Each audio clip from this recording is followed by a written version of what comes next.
नमस्कार, आभार, अभिनंदन, स्वागत आप सभी का 1.25 लाख में। 1.25 लाख में पहला सवाल, ऊपर से तेजी से फिसला है बाजार, क्या आखिरी के घंटे में आएगी रिकवरी? सवाल नंबर 2, क्या यहां से और गहराएगी गिरावट? 23,800 बचेगा या टूटेगा, या फिर आज की क्लोजिंग 24,100 के आसपास ही होती हुई दिखाई देगी? आईटी शेयरों की गिरावट जिस तरीके से गहरा रही है, क्या होनी चाहिए रणनीति? क्रूड अभी भी लगातार $80 के नीचे बना हुआ है, क्या ये उसी के आसपास मेंटेन रखेगा? इसके अलावा एफआईज की तरफ से जो सेलिंग कम होती हुई दिखाई दे रही है, क्या आगे चल करके बनेंगे खरीदार? पावर, डिफेंस जैसे शेयरों में भी क्या हो स्ट्रेटजी? इन तमाम प्रश्नों के साथ साथ जो भर भर के हैं आपके सवाल, उन तमाम सवालों के जवाब तलाशने की कोशिश करेंगे। बहुत सारे लोग हैं जो कार्यक्रम शुरू होने से पहले से ही बहुत सारे सवाल लोगों ने भेजे हुए हैं और भेज रहे हैं लगातार। तो सवाल जवाब का सिलसिला बहुत तेजी से शुरू करते हैं और कोशिश करेंगे जितने ज़्यादा दर्शकों को हम इस कार्यक्रम में जगह दे पाएँ। और शुरुआत करना चाहेंगे स्वान कॉर्प के साथ। कुणाल बानिक जी का प्रश्न है, 80 शेयर्स इनके पास हैं 345 के लेवल पे, कह रहे हैं कि मैम 345 पे लिया हुआ है और अभी क्या करें मैम? तो ये जानना चाह रहे हैं। स्वान कॉर्प पे अगर हम एक नज़र डालें, अभी जो है 331 के आसपास है, 1.5% के आसपास की मजबूती ही यहाँ पर देखने को मिल रही है। तो मैम अभी क्या करना चाहिए स्वान कॉर्प को लेकर के? 13-14 रुपये का नुकसान हो रहा है भाई साहब को। होल्ड कर लीजिए। मार्केट की चाल एक तरफ, आपके स्टॉक्स की परफॉर्मेंस, आपके स्टॉक्स की चाल एक तरफ। थोड़ा बहुत जब आप ब्रॉडर मार्केट से डिराइव्ड वाले स्टॉक्स पर जब आप पैसा लगाते हैं तो वो मार्केट के सेंटिमेंट्स को जरूर कैरी करते हैं, but the stocks which are not the part of any index वो जनरली अपनी अलग चाल चलते हैं, which is Swan Corp as well. तो फिलहाल के लिए जो आपका 13, 14, 15 पॉइंट्स का जो प्रॉफिट है, लॉस है, आपको फिलहाल तो होल्ड कर जाइए। In fact in my opinion it's a buy also. Risk हर जगह है, छोटा कहाँ है वो आपको ढूंढना पड़ता है। एंड एट दिस पॉइंट यहाँ पर आपका 10% का रिस्क है सिर्फ, दो योर अपसाइड इज लाइक 15%। तो मेरे हिसाब से तो स्वान कॉर्प में पहले भी रिकमेंडेशन रही है विद रेफरेंस टू दैट। अभी 331 पर चल रहा है, यहाँ से बाय ले सकते हैं। 370 और 400 के टारगेट्स के लिए स्टॉप लॉस 300 क्लोजिंग बेस्ड। तो आप तो होल्ड करिए ही, किसी को फ्रेश बाय करना वो भी कर सकते हैं जी। चलिए, तो ये बात यहाँ पर जो है स्वान कॉर्प को लेकर के आ रही है। और इस बीच निधि जी हमारे साथ जुड़ी हुई हैं बातचीत करने के लिए। निधि जी को नमस्कार। हेलो सर, नमस्ते। नमस्ते निधि जी, कैसी हैं आप? सर हम बहुत अच्छे हैं, आप बताइए आप कैसे हैं? बहुत अच्छे मैम। और आप कहाँ से बोल रही हैं? यहाँ मैं नोएडा से बोल रहे हैं सर। अच्छा, नोएडा से ही बोल रही हैं। चलिए, ये बड़ी अच्छी बात है। हाँ जी। चलिए, कैसे लग रहा है प्रोग्राम निधि जी आपको? हाँ सर, बहुत अच्छे बहुत अच्छे। और मुझे मेरी फेवरेट है मैम। वाह, मैम की स्माइल मुझे इतनी पसंद है, बहुत। वाह वाह वाह, बहुत शानदार। हम सबको ही बहुत पसंद है। अंबाला मैम से क्या सवाल पूछना चाह रही हैं आप? मैम से मैं पूछना चाह रही थी कि मेरे पास EMS के 559 की एवरेज है और मैं अभी और एवरेज कर सकती हूँ या नहीं? अच्छा, EMS को लेकर के मैम को 559 सुबह ही मैम ने इस पर जो है अपडेट यहाँ पर दी है, लेकिन ठीक है, आपने नहीं देखी होगी। मैं बताते हैं, आज अच्छा खासा मोमेंटम है, लेकिन आपकी खरीद थोड़ी सी ऊपर की है। मैम क्या करें निधि जी, क्या करंट लेवल पे भी बाय कर सकती हैं? एवरेज आउट करने की कोशिश करनी चाहिए। 100 रुपये के आसपास का लॉस है, 80-90 रुपये मतलब करीब। क्या करना चाहिए EMS लिमिटेड को लेकर के? ऐड कर सकते हैं विपुल जी। अच्छा रिधि जी, पहले तो थैंक यू सो मच, मुझे भी मेरी स्माइल बहुत पसंद है। वाह वाह वाह, बहुत शानदार। आपके और निधि जी के विचार कितने मिलते जुलते हैं। वैसे भी आप पता है, मुस्कुराहट एक ऐसी चीज है, अगर आप उसको कैरी करते हो तो और किसी ऑर्नामेंट की जरूरत नहीं होती। तो मतलब मुस्कुराता चेहरा अच्छा ही लगता है। ईश्वर करे जितने भी लोग हमारे सर्कल में खुश रहने के रीजंस मिले सबको।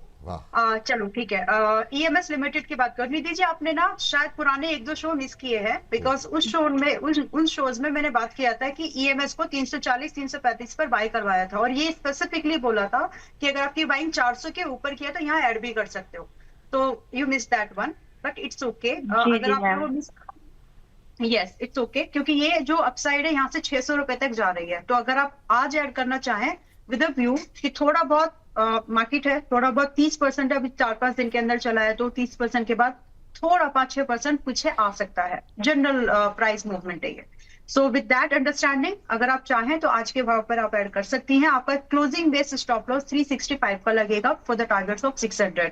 तो एनीवेज मुझे नहीं पता कितने परसेंट से इसको एवरेज आउट करेंगी, लेकिन जो भी है, आप अगर बेहतर प्राइस बना लेते हैं लाइक 415 तक भी, तो भी आपका 600 रुपए का टारगेट आपको फेवरेबल रिस्क रिवॉर्ड देके चला जाएगा। तो फिलहाल आप ऐड कर सकती हैं।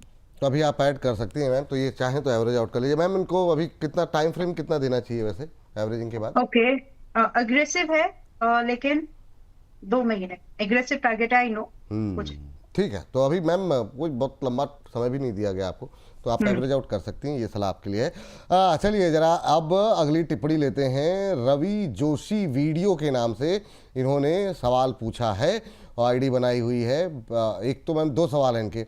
एक तो जिस पर हमने सुबह भी बातचीत की थी, 1310 की बाइंग इनकी बीडीएल को लेकर के भारत डायनामिक्स, इस पर आपकी रिकमेंडेशन भी रही है। दूसरा है गॉडफ्रे फिलिप्स, जो कि इनकी 2400 रुपये की खरीदारी है।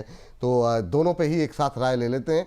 गॉडफ्रे फिलिप्स पे हम लोगों की बातचीत थोड़ी कम होती है, तो इस पे भी आपकी जानकारी चाहेंगे। अभी 2400 की खरीद है, 2246, आज भी 0.2% नीचे है, तो ठीक ठाक लॉस में बैठे हुए हैं। और दूसरा है भारत डायनामिक्स, 1412 के आसपास पहुंच गया मैम, और भाई साहब की जो खरीद है वो 1310 की है, तो प्रॉफिट में है 100 रुपये पर शेयर। होल्ड करिए इसमें 1530 और 1600 के टारगेट के लिए बीडीएल। और दूसरा पीछे आएगा, लेकिन थोड़ा सा हो सकता है कि 1360 तक तो आ जाए, लेकिन आप घबराइए मत। हेल्दी पुल बैक की निशानी होती है वो, जब किसी स्टॉक को आगे अच्छी रफ्तार से जाना होता है। इसकी सब्जेक्ट टू स्टॉक आपका फंडामेंटल स्ट्रॉन्ग हो, ये है। नाउ गॉडफ्रे फिलिप्स में आपकी क्लोजिंग बेस स्टॉप लॉस मैं आपको सुझाव देती हूँ 2200 का। ये 2200 अगर टूट जाए तो प्लीज ट्रेड छोड़ देना, क्योंकि इसके बाद इसमें गिरावट ना और 150 पॉइंट तक भी स्ट्रेच कर सकती है। ये स्टॉक वापस से मजबूती लेगा कब? जब ये आपका 2370 के ऊपर क्लोज करे। क्लोजिंग इंपॉर्टेंट है। तो फिलहाल बीच में कहीं पर है, तो आपको दोनों भाव 2370 का ब्रेकआउट होता है या नहीं, क्लोज करता है या नहीं, ये ऑब्जर्व करना है। और स्टॉपलेस के तौर पर आपको 2200 यहाँ पर ऑब्जर्व करना है। पोजीशन होल्ड करना है या नहीं, ये डिसाइड करने के लिए। तो फिलहाल 1-2 दिन में आपको इसमें जो है वो मिल जाएगा, या तो एग्जिट मिल जाएगा, कंफर्मेशन मिल जाएगी आपको कि होल्ड करना है, या फिर आपको एग्जिट मिल जाएगा। तो फिलहाल आप इन्हीं 2 टारगेट लेवल्स को फॉलो कर लेंगे तो बेहतर है। जैसे ही 2370 के ऊपर क्लोज करता है, अपसाइड के टारगेट आपके 2200-2600 से स्टार्ट हो जाएंगे। चलिए ये बात निकल करके आई है। और इन सबके बीच में मैम हमारे एक दर्शक हैं, उन्होंने धनराशि भेजी है और वो जानना चाह रहे हैं कि JSW इंफ्रा के बारे में। सुबह भी काफ़ी डिटेल में बातचीत हुई थी।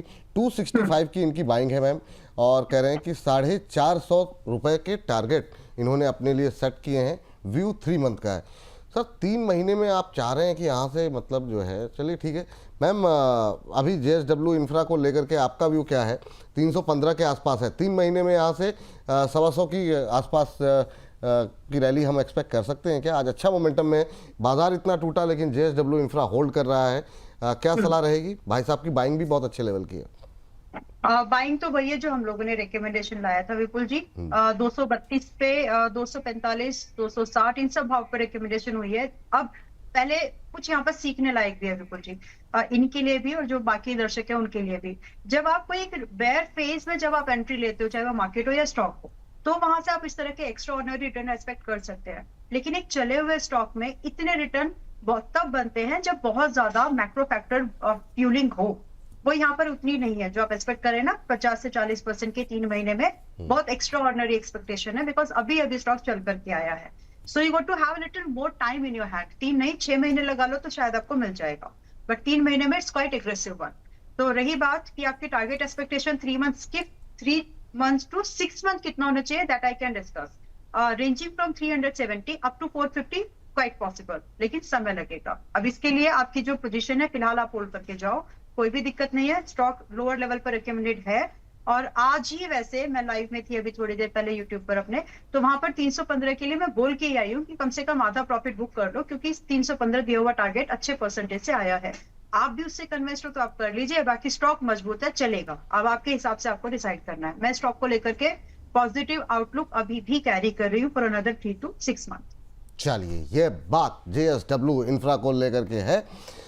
चलिए हमारे साथ फोन लाइन पे कल्याण जी मौजूद हैं। कल्याण जी को नमस्कार। नमस्कार सर। कैसे हैं कल्याण जी आप? सही सही एकदम। आप कैसे हैं सर? हम बहुत अच्छे हैं सर। और आपने बड़ी शिकायत भेजी कि आपने मतलब कल्याणी बना दिया गया आपको, तो उसके लिए माफी चाहेंगे। वो थोड़ा सा पढ़ने में हो सकता है वो कल्याण जी का कल्याणी हो गया जी। और तो सर ये संगीत में रुचि है आपकी सर? हाँ, संगीत में तो रुचि है मेरी। अच्छा, नहीं वो बहुत बड़े संगीतकार सर कल्याण जी आनंद जी रहे, तो आपका भी नाम कल्याण जी है। वो मेरे प्रदेश के ही है। जी सर। कल्याण जी आनंद जी मेरे गांव से नजदीक है, उनका गांव भी। अच्छा, वाह, ये तो बड़ी अच्छी बात है सर। हाँ। बहुत अच्छी बात, बहुत शानदार सर। और बड़ी महान विभूति पर के नाम पे आपका नाम, मतलब उनसे मिलता जुलता नाम आपका है। बहुत अच्छी बात सर। कैसे लग रहा है प्रोग्राम आपको सर? प्रोग्राम बहुत अच्छा है। मैं आपको मनी कंट्रोल से ही फॉलो कर रहा हूँ और सुनते आ रहा हूँ, और फिर आप बोनस का प्रोग्राम तो वहाँ से भी बहुत अच्छे हो गए। अरे sir, thank you sir, thank you, thank तो यू। मैं सुबह का, दोपहर का 1 बजे का, जी जी। और अपना आपका इसका प्रोग्राम, आपके सर का प्रोग्राम जो आता है जी। मनी पॉइंट, हाँ, बोनस पॉइंट, जी सुनता बिल्कुल। हूँ मैं। हाँ बिल्कुल, शाम को उसको 7 बजे सुनते रहता अंशुमान सर के साथ और शुभम जी के साथ आप देख सकते हैं शाम को 7 बजे बोनस पॉइंट। बिल्कुल। आज का क्या प्रश्न है सर, क्या पूछना चाह रहे हैं? मेरा प्रश्न ऐसा था, मैं पूछता हूँ कि JSW स्टील मेरे पास 700 शेयर है, मैं उसको इश्यू प्राइस से होल्ड कर रहा हूँ 30 साल से। आप किस भाव पे? मैं लिया था और भूल इशू गया। प्राइस पे? हाँ, ओ, तो लिया था, समझो भूल ही गया, तो पड़े पड़े अभी बढ़ते बढ़ते यहाँ तक आ गया। अभी आपके प्रोग्राम सुनते सुनते पता चला कि ये शेयर तो अच्छा चल रहा है, तो मैं सोच रहा हूँ तो उसमें से कुछ 50-25 शेयर बेच के शेयर ले लूं क्या? अच्छा, ये बात है। आज तो थोड़ा सा जैसे प्रदीप हल्दर साहब का था कि वो 1650 भी हो सकता है, तो उसके लिए रुक जाऊं। ठीक, दोनों प्रश्नों के उत्तर ले लेते हैं सर। एक तो मैम इशू प्राइस से होल्ड किया हुआ है बहुत लंबे समय से कल्याण जी ने, तो क्या करना चाहिए कह रहे हैं उसमें से। अब अभी इनको ध्यान आया तो कह रहे हैं 25-50 शेयर बेच करके क्या सेल ले लें क्या? आज थोड़ा प्रेशर है बाजार की गिरावट में, मेटल थोड़ा ज़्यादा प्रेशर में है, 3% की गिरावट है। क्या JSW स्टील के मुकाबले सेल में भी थोड़ी पोजीशन रख सकते हैं क्या? 169-70 के आसपास आ गया, क्या टिप्पणी रहेगी मैम आपकी?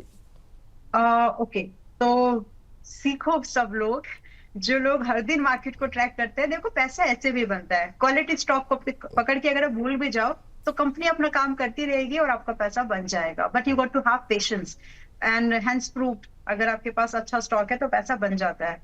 एंड बीच बीच में शायद ये देखते तो कहीं ना कहीं एग्जिट 10-15-20% का ले लेते थे, तो ये 110% का जो बन रहा है फिलहाल वो शायद नहीं बनता।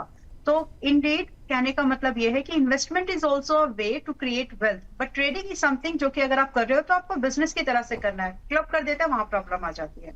अब आपका जो देखो सवाल है कि इसको करें क्या, मेरी सलाह में आपका लगभग 110 जो भी आपका पैसा बन रहा है, इट्स योर्स डेफिनेटली।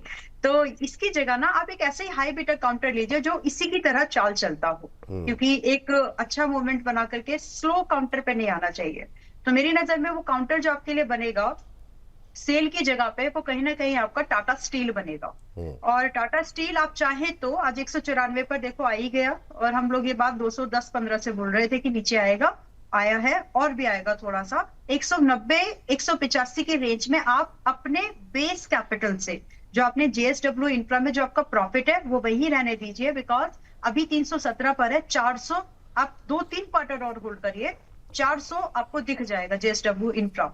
यहां से 400 से 430 की जर्नी और बची हुई है कम से कम। इसके लिए आप अपने प्रॉफिट से यहाँ पर बने रहिए। और जो JSW स्टील की बात करें ना मैम, इंफ्रा नहीं है ना? ओह सॉरी, मैंने स्टील की बात कर ली थी। हाँ कोई बात नहीं, आपने इंफ्रा बोल दिया, स्टील की बात कर रहे हैं आप। जी मैम। यस, स्टील तो विपुल जी, मैं तो अभी तो इसी की बात कर रही थी, ये तो और भी बढ़िया प्रॉफिट हुआ है इसमें। ठीक है, तो जो आपका बेस कैपिटल है, मतलब अभी तो फिर लड्डू बांटो। हाँ वही तभी तो मैं कह रहा हूँ कि आपने कहा कि इसमें थोड़ा सा 100 रुपए बनेगा, 100 रुपए। हाँ नहीं, अभी तो लड्डू बांटिए, हो सके तो कलाकंद, गुलाब जामुन जो बांट सकते हैं बांटिएगा।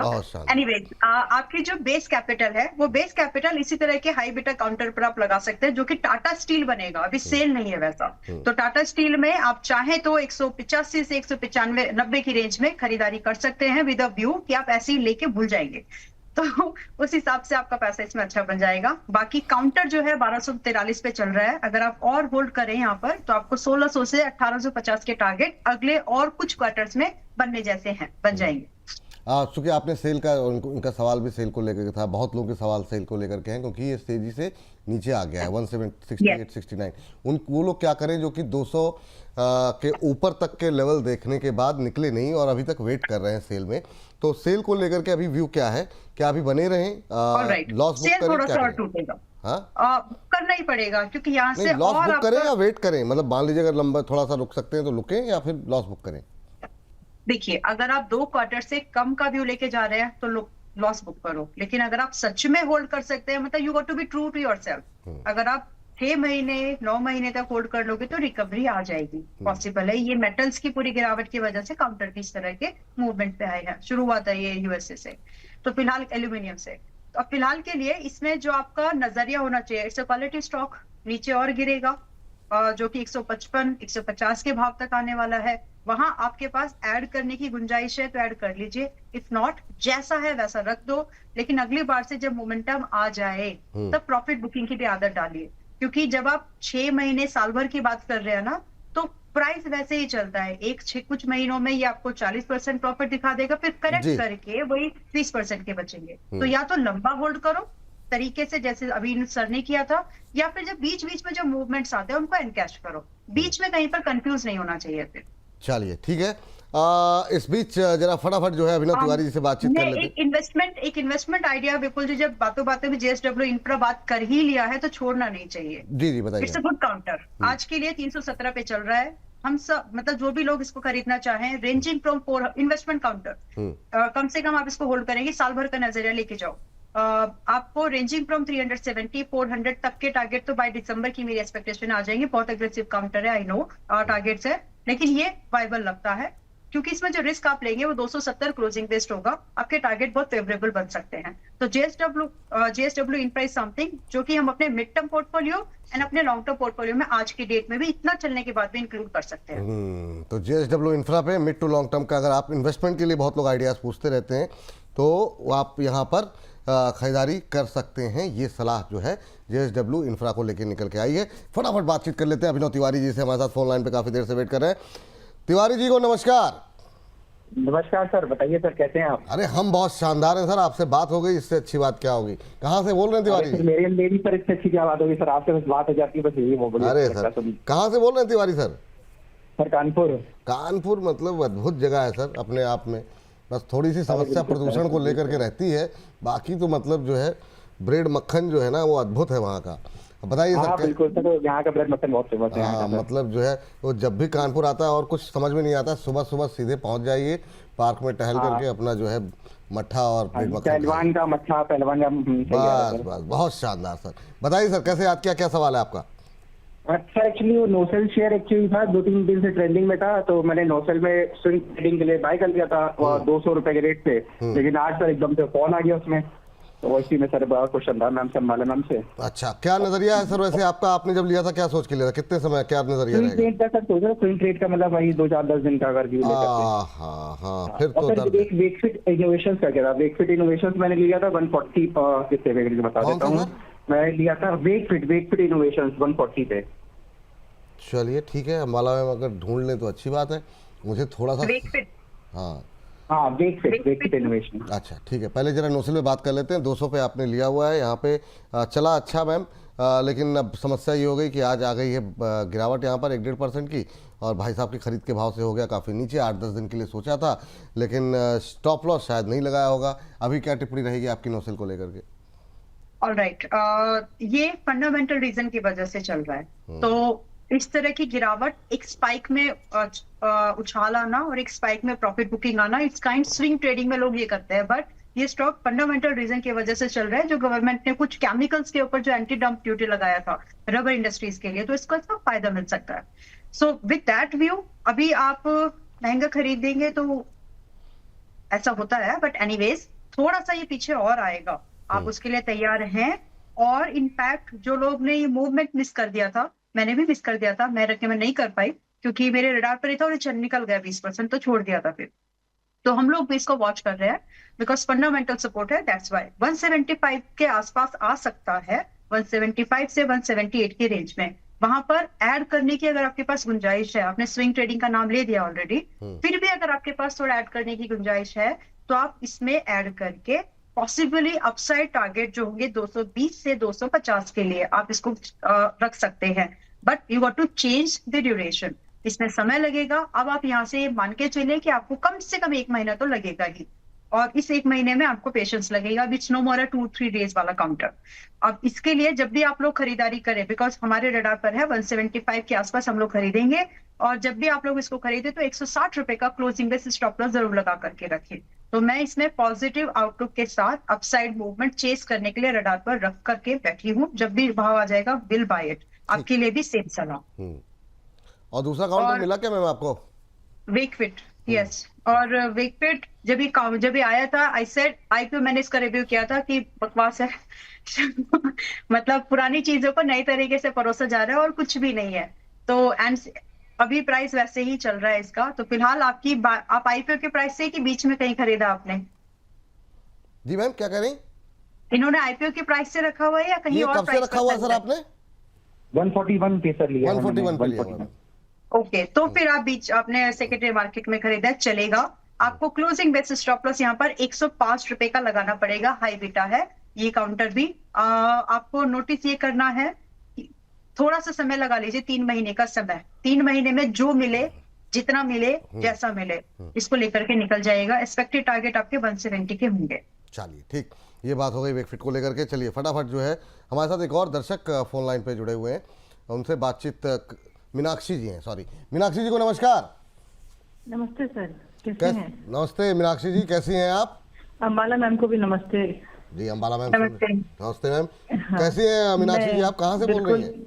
जी मैं ग्वालियर से बात कर रही हूँ सर। मैं एक हाउसवाइफ हूँ और मैं कुछ कहना चाहती हूँ कि आपका शो एक वरदान की तरह है जिन लोगों को शेयर मार्केट की बिल्कुल नॉलेज नहीं है। अरे मैम ये तो बहुत मतलब इतनी बड़ी टिप्पणी के लिए बहुत बहुत धन्यवाद आपका। जी, क्योंकि हम लोग जैसे लोग तो पैसों से खरीद नहीं सकते फाइनेंस वगैरह, आप लोगों से फ्री का इतना नॉलेज मिल जाता है। बहुत बहुत शुक्रिया। अरे थैंक यू मैम। मीनाक्षी जी, आप दो सवाल हैं। हम लोगों के ऊर्जा बहुत बढ़ाते हैं और हम लोगों को भी लगता है कि ठीक है हम लोग सही दिशा में काम कर रहे हैं। थैंक यू पहले तो। और यस मैम आप कंटिन्यू कीजिए, क्या सवाल है आपका? एलम्बिक फार्मा 980 के लिया था जब शेयर मार्केट में नए नए आए थे जी। अभी बहुत लॉस हो रहा है, 50 शेयर हैं जी। और कब तक होल्ड कर सकती हैं, कुछ नजरिया है आपका? सर मैं तो चाह रही हूँ कि 980 के आसपास भी आ जाए, मेरे पैसे निकल जाए तो मैं फिर कहीं और लगा लूँ। ठीक है मैम। दूसरा सवाल मेरा अम्बाला मैम से ये है कि जीआरएससी को 4000 देखने के लिए कब तक होल्ड करना पड़ेगा? अच्छा। क्योंकि उन्होंने कहा था कि जब थर्ड वेव आता है तो शेयर अच्छा रन करता है। आपने किस भाव पे लिया हुआ है जीआरएससी? मैंने 2850 पे लिया है। 2850 पे लिया है। चलिए ठीक है, आपकी खरीद के आसपास ही है तो वो उतनी बड़ी बात नहीं है। हाँ लेकिन एलम्बिक में आपको बड़ा नुकसान हो रहा है, करीब 200 के आसपास पर शेयर का। अम्बाला मैम पहले फार्मा से ही शुरू करते हैं। ये फार्मा सेक्टर चल तो रहा है रह करके, लेकिन मैम की खरीद से काफ़ी दूरी है मैम। कहीं भाव भी आ जाए तो निकल जाए। और दूसरा जीआरएससी 4000 के टारगेट के लिए। मीनाक्षी जी, मेरे मामा जी की बेटी का नाम है मीनाक्षी। वाह। तो आपके नाम से उनकी याद आ गई आज। ठीक है। और आपका जो सवाल है एपीएल लिमिटेड एलम्बिक फार्मा में, आपके पास थोड़ा सा एक्स्ट्रा फंड होगा क्या इसको ऐड करने के लिए? मैम 2 लाख तक है, मैं कर सकती हूँ। ओके। एंड ऑलरेडी आप इसमें कितना इन्वेस्टेड है? जब आपने फंड बता दिया तो ये भी बता। जी मैं अभी 50 शेयर लिए हैं, अगर अच्छा प्रॉफिट होगा तो मैं इसमें एवरेज भी कर लूंगी। ऑलराइट, तो आज ये गुंजाइश है। आज ये 777 के पास में चल रहा है। यहाँ पर अगर आप बाय करती हैं तो आपको एग्जिट जल्दी मिल जाएगा। एंड आपका स्टॉप लॉस क्लोजिंग बेस्ड आप 700 रुपए का रखिएगा जरूर, वर्स्ट केस सिनेरियो को हैंडल करने के लिए। बाकी जो टारगेट की एक्सपेक्टेशन में आपको ऐड करने की जब सलाह दे रही हूँ तो मैं आपको समय दूंगी कि आप 6 महीने होल्ड करके जाइए। हालांकि उतना नहीं लगेगा, लेकिन फिर भी आप 6 महीने होल्ड करिएगा 900 से 950 रुपए के टारगेट के लिए। 6 महीने से पहले आ जाए, you should feel happy. Target लेकर के प्लीज निकल जाइएगा, ठीक है? तो ये 6 महीने के दायरे पर आप ये प्लानिंग कर लीजिए, ऐड कर सकते हैं। इनफैक्ट जो बाकी दर्शक है, अगर आप लोग भी एपीएल लिमिटेड को आज खरीदना चाहते हो 777 के भाव के पास में, same stop loss, same target, same horizon के साथ में आप खरीद सकते हैं। मुझे काउंटर ठीक लग रहा है, इसलिए आपको मैंने ऐड करने की सलाह दे दी है। दूसरा जीआरएससी आपने 4000 कब तक जाएगा? मैम 3 से 4 क्वार्टर लगेंगे, इतना तो समय आप दे दीजिए। कितना मैम? 3 से 4 क्वार्टर है? क्वार्टर्स, हाँ, साल भर। हाँ समझ गए मैम। और ये 2800 के आसपास खरीद सकते हैं अभी, मतलब जीआरएससी को लेकर के, अगर जो लोग नई खरीदारी करना चाहें तो? कर ही सकते हैं बिल्कुल जी। 2500 क्लोजिंग बेस स्टॉप लॉस लगा आपके लिए भी, जो होल्ड करेंगे आप अभी, तो 2500 क्लोजिंग बेस स्टॉप लॉस लगाकर 4000 के टारगेट के लिए साल भर के हिसाब से होल्ड करके जाया जा सकता है, और आज खरीदा भी जा सकता है। 2800 पर चल रहा है। दूसरा इरेडा में अभी क्या करना चाहिए? दोनों हमने अपने टाइटल से उठाए हैं शेयर, और जरा दोनों पे आपकी राय। फिर हमारे साथ एक दर्शक भी फोन लाइन पे है, उनसे बातचीत करेंगे, लेकिन पहले अपोलो माइक्रो और इरेडा। अपोलो माइक्रो तो वीक है, 370 380 पर दोबारा खरीदा जा सकता है स्ट्रेट। सुबह भी स्टेटमेंट थी, प्रॉफिट बुक कर लीजिए, अभी भी वही है, प्लीज बुक योर प्रॉफिट। ये सही समय नहीं है। प्रॉफिट में नहीं है, थोड़ा हाई लेवल पे लिया, वो लोग लॉस भी बुक कर लें। 370-80 तो आ ही रहा है, अब आपको डिसीजन लेना चाहिए। आ रहा है 370-80 पर आएगा, मतलब हेल्दी मूव है वो, वहां तक तो इसको आना ही है। तो उसमें आप मार्केट गिरे या ना गिरे, ये तो आएगा, ऐसा है ये। तो उतना तो डिजर्व करता है प्राइस एक करेक्टिव मूवमेंट। तो मेरे हिसाब से छोटा लॉस है ना, लेके निकलो, दोबारा आपको सस्ती एंट्री मिलेगी, आप ज्यादा कंफर्टेबली होल्ड कर पाओगे, क्योंकि रिकवरी के लिए वेट करने में कोई सेंस नहीं है जब आपको समझ ही आ गया है तो। और उंगली काटना, मतलब हम लोग इसको कभी कभी जब चीजें समझ में नहीं आती तो हम लोग ये बोलते हैं भैया उंगली काटना ज्यादा बेहतर है कि हाथ काटना पड़ जाए। तो उंगली काट दो ताकि बाकी उंगली बचेंगी, काम कर सकते हो। मतलब दिस इज व्हाट, इससे ज्यादा ब्लंट मैं शायद समझा नहीं पाऊंगी, यही है सच्चाई। समय रहते डिसीजन लेना। दूसरा आपने कौन सा स्टॉक बताया था? दूसरा भी मैम आपका ही दिया हुआ है, इरेडा है। सुबह आपने इरेडा में तो मतलब बाय करके आराम से जा सकते हैं। 125 रुपए की जो रेंज है, इस रेंज को बाइंग कंसीडर करिए। मुझे पता था कि आएगा, इसलिए बोला पूरे हफ्ते मिलने वाला है हमको इसी रेंज में, तो अभी भी उसी रेंज के आसपास है। आज से नहीं कि आपको आज ही खरीदना, आप कल भी इसी रेंज में मिलेगा आपको, परसों भी। मतलब ये इस हफ्ते के लिए रेंज बड़ी डिफाइंड सी है कि इस रेंज में इसको थोड़े समय बिताना पड़ेगा अगर इसको ऊपर जाना है तो सीरियसली।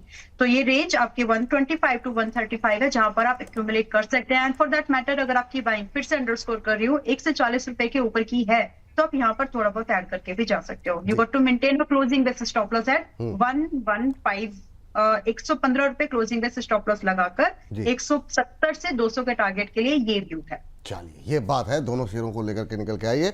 और अब बचे हुए जो 10, 12, 15 मिनट हैं, जो कि हम रात के 8 बजे के लिए तैयारी करनी है, उसमें हम और ज़्यादा तेज़ी के साथ कोशिश ये करेंगे कि ज़्यादा से ज़्यादा शेयरों को हम जगह दे सकें।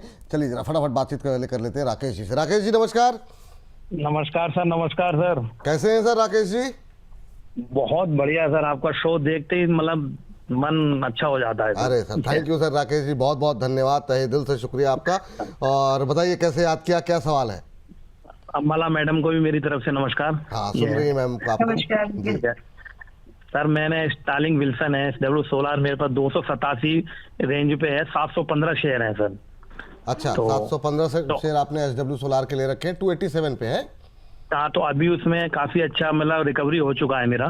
तो अभी मैं ये पूछना चाहता हूँ कि अभी इसमें कितना और रिकवरी आगे की चाल बाकी है, मैं ये मैडम से क्लियर करना चाहता हूँ। हाँ ठीक है, अभी करवा देते हैं सर। अम्बाला मैम, अब इनके खरीद के भाव के नज़दीक आ रहा है, रिकवरी आई है SW सोलार में। सवाल ये बनता है कि क्या ये प्रॉफिट लेकर के जाएं, ब्रेक इवन पे निकले, या इतनी अच्छी रिकवरी आ गई है तो जो थोड़ा बहुत लॉस है वो लेकर निकलें? क्या सलाह रहेगी इनके लिए? ऑलराइट, पहले डिस्क्लोजर 195 रुपए पर मेंबर्स को बाय करा के रखा है, टारगेट 235 से 450 के देख रही हूँ, तो इसी में आपके सवाल का जवाब है।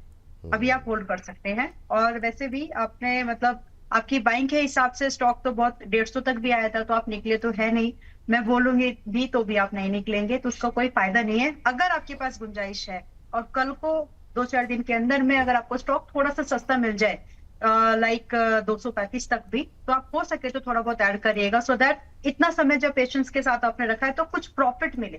तो मेरी सलाह में आप होल्ड करिए, नीचे आ जाएगा थोड़ा 10-12% तो ऐड करना, और ताकि आपको प्रॉफिट यहाँ पर मिल सके। स्टॉक बुलिश है, अभी ये नए हाइस तो नहीं बोल सकते, लेकिन अभी अच्छी खासी रिकवरी मोड पर ये रहेगा अगले कुछ क्वार्टर्स तक। होल्ड कर सकते हैं, होल्ड कर सकते हैं, ये बात यहाँ पर निकल करके आई है। HFCL को लेकर के बहुत लोग जानना चाह रहे हैं, तेज़ी से नीचे आया है, लेकिन इस बीच 2400 से ज़्यादा लोग करीब हमारे साथ जुड़ चुके हैं। तो थैंक यू तमाम दर्शकों का। और आप लोग बस वही करते रहिए जो आप लोगों को जिम्मेदारी दी गई है, लोगों तक शेयर करते रहिए। और इस बीच जरा हम फटाफट बातचीत कर लेते हैं, हमारे साथ प्रगति जी जुड़ चुकी हैं, उनसे बातचीत करते हैं। प्रगति जी को नमस्कार। नमस्कार वसुल जी, कैसे हैं आप? हम बहुत अच्छे हैं प्रगति जी, आप बताइए आपके शेयर बाजार के पोर्टफोलियो की प्रगति कैसी चल रही है? सर इन दिनों तो काफी अच्छी चल रही है। चलिए, अच्छी रहे, आप ऐसे ही मुस्कुराते रहें, खुश रहें। Thanks to ma'am. अरे अम्बाला जी को हम भी धन्यवाद करते रहते हैं बार बार। और बताइए मैम, कोई शिकायत तो नहीं मैम आपको Pragati ji? No sir, thank you. आप अरे क्या सवाल है आपका? सवाल लेते हैं और आप मेरा क्या कह सवाल रही थी है आप मैम? आपकी बात बीच मैनकाइंड में काट दी, सॉरी जी। हाँ, मैं कह रही हूँ कोई शिकायत नहीं है, क्योंकि आप हमेशा हमारे सवालों का जवाब देते हैं, अच्छे एक्सपर्ट्स की राय मिलते हैं हमें, तो थैंक यू सो मच। अरे थैंक यू मैम। जी मैम, क्या सवाल है? हाँ, मेरा सवाल मैनकाइंड फार्मा को लेके है, सन फार्मा को। तो मैनकाइंड फार्मा मैंने 2050 पे ले रखा है। अच्छा। सन फार्मा मैंने 1740 पे ले रखा है। 1740 एंड जी, एंड कॉनकॉर्ड बायोटेक मैंने 1740। दो सवाल अभी ले लेते हैं मैम, थोड़ा सा समय की कमी है, ये दो पे अभी जरा बातचीत अभी कर लेते हैं। मैनकाइंड में आपको बहुत अच्छा प्रॉफिट हो रहा है मैम, पहले तो इसके लिए मुबारकबाद है ना। और आप जो है मिठाई उठाई खरीद करके जो है हम लोगों को भेज सकती हैं। तो अभी जो है अच्छा प्रॉफिट हो रहा है। कहाँ बुक करना है, कब तक होल्ड कर सकती है मैम आप इसे? 3 to 4 मंथ्स का व्यू रख रही हूँ। 3 to 4 मंथ, चलिए ठीक है। अंबाला मैम अच्छा प्रॉफिट हो रहा है, 2050 पे लिया था, 2500 के ऊपर चलता हुआ दिखाई दे रहा है। कहाँ पे इनको प्रॉफिट बुक करना चाहिए? अभी 3-4 महीने और होल्ड कर सकती हैं। दूसरा सन फार्मा, यहाँ पर भी इनको प्रॉफिट हो रहा है। फार्मा की रैली अभी चलेगी मैम, क्या व्यू आपका? यस, चलेगी। और आपके स्टॉक में जो स्टॉक नहीं चले हैं बहुत ज्यादा, उन पर आप बने रह सकते हैं, लेकिन जो आउट परफॉर्म कर चुके हैं उनको थोड़ा सा अवॉइड करें तो कोई दिक्कत नहीं है। रही बात, जैसे ल्यूपिन चल गया बहुत अच्छा, तो उसको थोड़ा प्रॉफिट बुकिंग कर सकते हैं, बट समय रहने के बाद वो चलेगा। ये वाले ऐसे काउंटेड है दोनों जिनका आपने नाम लिया कि ये अभी भी चलने के लिए इनमें मजबूती है, फ्यूलिंग बाकी है। तो मैनकाइंड फार्मा 2000, मतलब मेरी रिकमेंडेशन है 2021 और फिर 2200 के पास भी रिकमेंड किया था, मोस्ट रिसेंट 2250 पर। अब जो आपने पूछा है कि 3 से कुछ महीने आप होल्ड कर सकते हैं, आपके लिए एक ही टारगेट अगर मैं दूं तो 2750 से लेकर के 2900 का आराम से पॉसिबल है, आप होल्ड कर जाइएगा। दूसरा सन फार्मा में आप 2000 के पास जब भी आए, क्योंकि आपका होराइजन आपने कैप कर दिया ना, टाइम कर दिया आपने उसको, तो 2000 के पास आप पूरी पोजीशन एग्जिट करना चाहें तो कर सकते हैं। इसके बाद थोड़ा बहुत प्रॉफिट बुकिंग आकर अगले फेज की जर्नी के लिए समय लगेगा। तो कुछ समय जो आपने डिसाइड किया, इसके लिए इतना व्यू तो है। ठीक मैम, दो छोटे शेयर जो कि सुबह भी डिस्कशन में आए थे और उस पर काफ़ी क्वेरीज भी हैं। एक तो है मीशो, जो कि इस गिरते बाजार में 6.25% ऊपर नए इंट्राडे हाइस बनाता हुआ दिखाई दे रहा है। अब बताइए जिनके पास है वो क्या करें, और क्या ये यहाँ से और तेजी संभव है? सुबह आपकी रिकमेंडेशन भी थी शायद मीशो को लेकर। 177। हाँ, तो वहाँ पे अब क्या करना चाहिए जो लोग लिए हुए हैं, जो लोग नहीं लिए, पहली बार देख रहे हैं प्रोग्राम? और दूसरा HFCL में प्रॉफिट बुकिंग देखने को मिल रही है 3% नीचे, 203 पे कैसा लग रहा है? दोनों पे फटाफट। HFCL में तो प्रॉफिट बुक कर लीजिए, बुरी बात नहीं है, प्रॉफिट ही आ रहा है ना। अब आप बोलोगे कि मेरी बाइंग 215 की है तो मैं लॉस बुक कर लूं क्या? कर लो भाई, क्योंकि 200 के नीचे टूटा तो 180 170 जाना ही है उसको, हेल्दी प्रॉफिट बुकिंग के मोड पर भी। तो फिलहाल I am quite comfortable to say this कि आप अपने प्रॉफिट को HFCL में बुक कर लीजिए। दूसरा, चाहे छोटा मोटा लॉस है तो एग्जिट ले लो, क्योंकि आपके पास कुशन नहीं है, दैट्स व्हाई। रही बात मीशो, सुबह रिकमेंड किया था 190 से मेरे ख्याल से 240 तक के टारगेट मैंने दिए ही है, उनके लिए भी अभी भी इंटैक्टेड है। अभी जितना ऊपर जाएगा आपके लिए उतना रिस्क रिवॉर्ड खराब हो रहा है। तो मेरा स्टॉप लॉस जो मैंने दिया था 165 क्लोजिंग बेस था, और सुबह से अभी तक जो है पॉइंट वाइज 5 रुपए का फर्क आया है। टारगेट आपका भी बहुत नजदीक हो गया, आपका स्टॉप लॉस दूर है, पहले टारगेट की बात कर रहे हो सर। तो अगर आप ये कैलकुलेशन आपको वाइबल लगे तो आप एंट्री ले लीजिए। बाकी मेरे टारगेट अभी वही है, 190 पहला, फिर 210, फिर उसके बाद 240। स्टॉप लॉस भी सेम है 165 रुपए का। जय बात यहाँ पर निकल करके आई है। खान साहब, गुफ्फू खान साहब हैं, कह रहे हैं कि तकलीफ बहुत होती है जब आप सवाल पूछने के लायक हो और आपका सवाल ना लिया जाए। इतना दर्द भरी दास्तान सर आपने सुना दी। 253 पे रैलीज इंडिया देख लीजिए। ये तो सेम पेन है जो कि मतलब आप नौकरी करने लायक और आपको नौकरी ना मिले, इसी को तो बेरोजगारी बोलते हैं। बहुत शानदार ma'am. Like to do work और आपको काम ना मिले करने के लिए, ऐसी सी बात होती है। रैलीज इंडिया मैम, क्या करना चाहिए? अभी 253 की बाइंग है, इसमें बने रहें या एग्जिट करें? गुफ्फू खान साहब कह रहे हैं, तो खान साहब के लिए क्या? हाँ, कितने की बाइंग है? इनकी बाइंग है 253 की मैम। तो अभी इनको हो रहा है करीब 25 रुपए के, 24-25 रुपए के आसपास का लॉस। ऑलराइट, देखिए आप ऑलरेडी नुकसान में हैं और परसेंटेज वाइज भी अच्छा खासा ही है। स्विंग का लॉस तो निकल गया, 10 से 15% का ही होता है, उससे ज्यादा लेने की जरूरत नहीं है लॉस स्विंग ट्रेडिंग में। इन्वेस्टमेंट में थोड़ा होराइजन बढ़ाया जा सकता है। तो इसी नजरिए से आपका स्टॉप लॉस क्लोजिंग बेस्ड आता है 210 रुपए पर क्लोजिंग बेस्ड। अगर आपका 210 का स्टॉप लॉस ट्रिगर्ड हो from the current price perspective I am talking, अगर 210 का आपका स्टॉप लॉस ट्रिगर्ड हो तो आप पोजीशन छोड़ दीजिए, और जिस दिन वापस से 240 के ऊपर ही ब्रेकआउट करे, दैट इज पॉजिटिव साइंस दे, तो फिर 240 के ऊपर हो सके तो थोड़ा बहुत ऐड कर लेना। आपके लिए जो टारगेट बनते हैं 290 ऑनवर्ड्स अप टू 310 के बन सकते हैं, बट फिलहाल के लिए आपके लिए जो नजरिया वो स्विंग का ही रखना चाहिए आपको। चलिए ठीक, ये बात यहाँ पर निकल करके आई है और इन सब के बीच में अगली टिप्पणी ले लेते हैं। और ये मैम CDSL पे आमीर खान साहब CDSL को लेकर जानना चाह रहे हैं कि CDSL में क्या होना चाहिए, और दूसरा BSE को भी, क्योंकि CDSL की बात हो रही है तो BSE भी काफ़ी टाइम से थोड़ा सा एक अच्छे उतार चढ़ाव के बाद थोड़ा ठंडा पड़ता हुआ दिखाई दे रहा है। 2.25% की गिरावट आज यहाँ पर देखने को मिल रही है। तो CDSL और BSE एक साथ कवरेज में ले आते हैं मैम। हाँ जी, अभी चले CDSL which is 1350 round figure. यहाँ पर आप अब थोड़ा और गिरावट बाकी है मेरे ख्याल से। अगले इस हफ्ते में आपको 1200, इस हफ्ते में आपको 1320 के आसपास तक CDSL मिलेगा। जिन्होंने पहले नहीं खरीदा, बिकॉज मैंने 1250 और 1270 पे रिकमेंड किया है, तो जिन्होंने मिस कर दिया वो वाला movement, we can try to buy close to 1320 price. इसी हफ्ते में आ जाना चाहिए और खरीदना, मतलब रिस्क एपेटाइट के हिसाब से जो भी आपका अलाउ करे खरीदना, क्योंकि यहाँ से 1530 से लेकर के 1600 और फिर एज एन इन्वेस्टर 1800 के टारगेट भी आते हुए लगते हैं। Good quality stock. दूसरा आपने BSE बात की है, BSE आएगा, थोड़ा और नीचे आ सकता है। 3700 लग रहा है विपुल जी, आएगा ही एक बार, जब तक इसको टेस्ट नहीं करेगा ये मानने वाला नहीं लग रहा है। तो जिनके पास है आप ये समझ लीजिए कि ये ट्रेडिंग वाला काउंटर है नहीं। मैं जब भी रिकमेंड करती हूँ ये बात हमेशा हाईलाइट करती हूँ।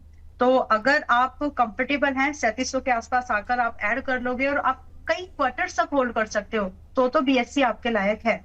लेकिन अगर आपका ये एपेटाइट नहीं है तो BSE आपके लायक नहीं है। मतलब आप BSE के लायक नहीं है बोल रही मैं, आप BSE आपके लायक नहीं होगा फिर, क्योंकि इसका काम करने का जो मूवमेंट है थोड़ा डिफरेंट है। तो थोड़ा सोच लो आप लोग, मतलब ऐसा नहीं हड़बड़ी में निकलना है। समय मांगेगा ये आपसे, परफॉर्मेंस बिल्कुल वैसी देगा जो अभी हाल फिलहाल इसने पिछले क्वार्टर में दी है। मजबूत काउंटर है लेकिन समय लगेगा। और रही बात टारगेट्स, अगर आप होल्ड कर सकते हैं, बी ऑनेस्ट टू योरसेल्फ, लेकिन अगर आप होल्ड कर सकते हैं तो 4500 से 6000 का काउंटर है। समय 6 महीने से लेकर के 2 साल तक लग सकता है, डेढ़ साल तक लग सकता है। चलिए ये बात यहाँ पर निकल के आई है। ट्रेन इन रेंज की टिप्पणी आई, कह रहे विपुल सर आज की क्लोजिंग इंपॉर्टेंट है, बियर को शॉर्ट काटने का मौका मिला है और निफ्टी 50 की एक्सपायरी भी है। फोलियो में कोई जो है पैनिक नहीं है, खाली इंडेक्स रेड है। सब कुछ अच्छा होगा, वॉर अभी नहीं होने वाली, क्रूड $72 सून। चलिए तो ये मतलब इनका अपना एनालिसिस है, ये अपना एनालिसिस ट्रेन इन रेंज जो है वो दे रहे हैं। इस बीच सरिता बाकी वाला करके इनका नाम है, MCX 2500 पर लिया हुआ है, क्या करना चाहिए मैम? चूँकि CDSL हो गया, BSE हो गया, MCX भी लेकर के आ जाइए, और इसके साथ साथ सुजलॉन पे भी काफ़ी क्वेरीज हैं तो इसको भी कवरेज में ले लीजिएगा। क्या करना चाहिए अभी करंट प्राइस पे? Yes ma'am. ठीक है, MCX आपको एवरेजिंग करने की गुंजाइश रखना, आज 2830 पे चल रहा है, खरीद सकते हैं। और गुंजाइश रखिए आप कि अगर 2600 आए तो आप ऐड करेंगे।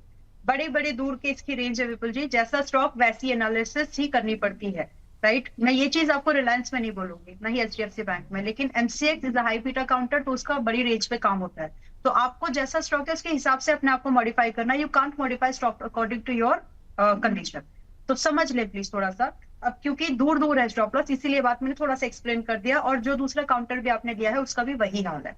फिलहाल के लिए MCX 2830 के आसपास खरीद सकते हैं। 2600 पर आए और ऐड कर सकते हो अपने एपेटाइट के हिसाब से, और यूं कह लीजिए 80% तक आप आज खरीद लो, बचे हुए 20 को बचा के रखो। ब्रेकआउट अगर पहले आ जाए 3000 के ऊपर, वहां पोजीशन कंप्लीट कर देना, या फिर अगर 2600 पहले दिख जाए तो यहाँ पोजीशन कंप्लीट कर लेना। दोनों केस में आपके टारगेट स्टार्ट हो गए 4000 से 5000 के बीच में, लेकिन आपका स्टॉप लॉस बदल जाएगा, डिफर करेगा। अगर एवरेजिंग करने का मौका मिला, your stop loss gonna be at 2400।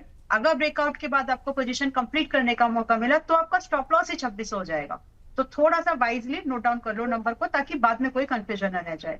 And Suzlon 58 पे चल रहा है, इसीलिए बोल रही थी अभी खरीदना नहीं है, क्योंकि अभी 60 रुपए आया है, तो हेल्दी प्रॉफिट बुकिंग तो आई ही नहीं यहाँ पर अभी तक। सो लेट द प्रॉफिट आज के लिए, कल के लिए, इस हफ्ते के लिए इसको छोड़ देते हैं। हमको एक कंफर्मेशन मिल जाएगी कि इस बार स्टॉप लॉस कहाँ प्लेस करें कि अगला मूवमेंट कैप्चर किया जा सके। So as of now those who are in the trade you should book your profit, position हल्की करो। दोबारा जिनको खरीदना है keep it in your radar, shows देखते रहिए, जहां मुझे लगेगा कि हाँ अब यहाँ पर अच्छी कंफर्मेशन मिल रहे हैं मैं एंट्री सजेस्ट करूंगी दोबारा, but not in this week, इस वीक में तो नहीं। चलिए, ये बात यहाँ पर निकल के आई है। इस बीच मैम जरा अशोक लेलैंड गौरांग झाला जी का सवाल है। अशोक, अच्छा मैम अभी पारस डिफेंस पे आप बोल सकती हैं, आपकी नहीं बोल सकती हैं अभी? नहीं विपुल जी, वो मेरे लिए मैंने रखा हुआ है। हाँ ठीक है, वही मैंने कहा एक बार कंफर्म कर लेना, काफ़ी क्वेरीज थी उसको लेकर के। चलिए, तो एक तो मैम फटाफट ले लेते हैं जरा। मैं एक बात बोलूं छोटी सी, पारस डिफेंस में बहुत धोखे खाए हैं मैंने, तब जाकर के उसकी चाल मुझे समझ में आई है। तो इसीलिए उसको मैं समझी हूँ उसके काम, उस स्टॉक की चाल को, तो इसलिए मैं अपने लिए उसको काम में लाती हूँ। नहीं, बहुत बढ़िया किया मैम आपने, मतलब अद्भुत। लेकिन अशोक लेलैंड पे गौरांग झाला जी कह रहे हैं 200 शेयर हैं, 174 की इनकी बाइंग है, कह रहे हैं कि अभी एवरेज कर लें क्या करंट लेवल पे। तो एक तो अशोक लेलैंड ले लिया जाए मैम, और एक और सवाल था, मैं अभी एक सेकंड मैं इस पे लेता हूँ। RIL ले लीजिए मैम। RIL में बहुत लोग कह रहे हैं कि अभी RIL में क्या करना चाहिए। नाम किसी का भी नहीं लेंगे क्योंकि बहुत तेजी के साथ सवालों की झड़ी लगी हुई है। RIL और अशोक लेलैंड। ओके, अशोक लेलैंड में आप ऐड कर सकते हो विद कंडीशन कि आप इसके डाउनसाइड असेसमेंट से कंफर्टेबल है। तो 130 रुपए का स्टॉप लॉस क्लोजिंग बेस्ड रहेगा करंट प्राइस से, जो कि आता है आपका 14%, 14% दूर। अगर आप ये बर्दाश्त कर पाए, जिसके चांसेस कम है नहीं आएगा वो, बट फिर भी स्टॉप लॉस जरूरी है। तो 130 रुपए के स्टॉप लॉस के साथ आप ऐड कर सकते हैं इसमें। आपकी बाइंग जो आपके लिए टारगेट्स है वो 175 से 210 के बन सकते हैं, और ये इन्वेस्टमेंट आइडिया है, शॉर्ट टर्म वाली बातें नहीं है। वैसे भी आपकी 172 आपकी जो बाइंग है उसके हिसाब से तो स्टॉक 140 आया, तो indeed you are an investor. दूसरा, आपने रिलायंस की बात की है, 1314 पर चल रहा है, बाय कर सकते हैं। और पेशेंस चाहिए, रिलायंस भी not a trading kind of stock, आप यहाँ पे ट्रेड करोगे परेशान होगे। 2-4-10 रुपए की पॉइंट को कैप्चर करना रिलायंस में is not a wise thing. तो इन्वेस्टमेंट के लिए आप बाय कर सकते हैं, ट्रेडिंग के लिए नहीं। और आपको ये भी पता होना चाहिए कि इसमें जो स्टॉप लॉस है वो 1100 रुपए क्लोजिंग बेस्ड आपको मेंटेन करना है, which is like 15%, 12% from the current price. Upside के लिए यहाँ से आपको कम से कम टारगेट 1450 से 1600 के रहते हैं, but again this is an investment idea, at least from mid term to 2 years view. बाकी ट्रेड के लिए रिकमेंडेशन इसमें नहीं है। चलिए, हर्ष आ चुके हैं, तो हर्ष के पास जाने से पहले मैम एक तो IFCI फटाफट देख लीजिए, 2.25% नीचे, सुबह भी सवाल आए थे, मिस हो गया था। और एक ले लीजिए वोडाफोन, अब 14.5 रुपये पे आ गया, 2.25% नीचे, इंट्राडे लो पे ट्रेड करता हुआ। इन दोनों पे आपकी राय, IFCI और वोडाफोन जिनके पास है वो क्या करें? IFCI 80 रुपए का closing base stop loss, closing क्या price wise stop loss maintain करिए IFCI में, नो फ्रेश बाय। वोडाफोन 14 रुपए 50 पैसे के पास में चल रहा है, यहाँ पर भी नो फ्रेश बाय, अभी बाय नहीं करना चाहिए। 13.5 रुपए का मेरे ख्याल से अगर आप पहले से हो भी तो भी 13.5 रुपए का closing base stop loss maintain करिए। आगे जाने से पहले स्टॉक में हेल्दी प्रॉफिट बुकिंग आए, न्यू वॉल्यूम्स आए, तब बात बनती है, वो इसमें भी नहीं दिख रहा है। तो फिलहाल के लिए do maintain your stop loss at 13.50 in Vodafone and no fresh buy in discounted also. अच्छा चला इसलिए प्रॉफिट बुकिंग आना ही है।